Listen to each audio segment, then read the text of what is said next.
उन्हें ना मर्द बनाया जाए ताकि वो किसी जो रेप केस होते हैं, अगर ये कानून आ गया या पास हो गया तो इससे वाज़ह तौर पर रेप केस में कमी आएगी। एक मशहूर और मरूफ अदाकारा प्रीति जिंटा, जो कि बहुत खूबसूरत है, उनकी अदाकारी की तो क्या ही बात है, हर कोई उसे पसंद करता है।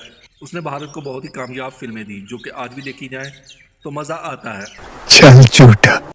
प्रीति जिंटा ने कहा है कि भारत में ऐसा कानून लाया जाए जो कि जिनसी जुर्म में अफराद मुलव्वस हो, उन्हें ना मर्द बनाया जाए ताकि वो किसी और के साथ इस तरह का फेल या काम ना करें।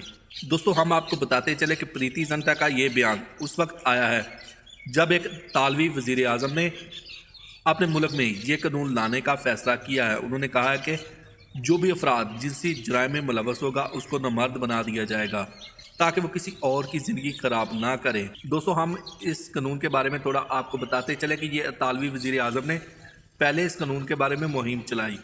मुहिम चलाने के बाद जब ये मुहिम अरूज पकड़ गई, उसके बाद इस पर एक कमेटी बनाई गई।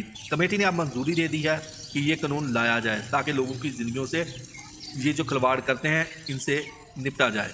अदाकारा ने इस इक़दाम की बहुत ज़्यादा तारीफ़ की और उन्हें सराहा भी। उन्होंने कहा कि भारत में ऐसा कानून क्यों नहीं लाया जा सकता।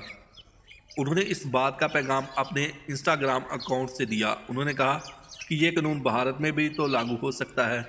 ये एक उम्दा इक़दाम है जो कि सब लोगों को पसंद आएगा।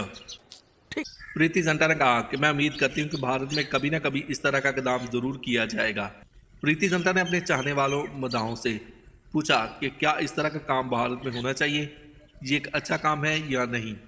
तो उन्होंने कहा कि ये एक अच्छा काम है और इस वक्त भारत में ये काम होना चाहिए। प्रीति जिंटा का मजीद कहना था कि भारत में आए दिन जो रेप केस होते हैं, अगर ये कानून आ गया या पास हो गया तो इससे वाज़ह तौर पर रेप केस में कमी आएगी और भारत एक खुशहाल मुल्क बन जाएगा जहाँ पर लड़कियों और औरतों की इज्जत बिल्कुल महफूज रहेगी। क्या बात है दोस्तों, वीडियो आपको कैसी लगी? अगर वीडियो अच्छी लगी या वीडियो पसंद आई है तो वीडियो को लाइक कीजिए, कमेंट सेक्शन में जाके अपनी राय का इज़हार ज़रूर कीजिए। अगर आप इसी तरह की चटपटी खबरें और न्यूज़ सुनना और देखना पसंद करते हैं तो मेरे चैनल को सब्सक्राइब ज़रूर कीजिए। मिलते हैं कि नई वीडियो के साथ, तब तक के लिए दोस्तों अल्लाह हाफिज़।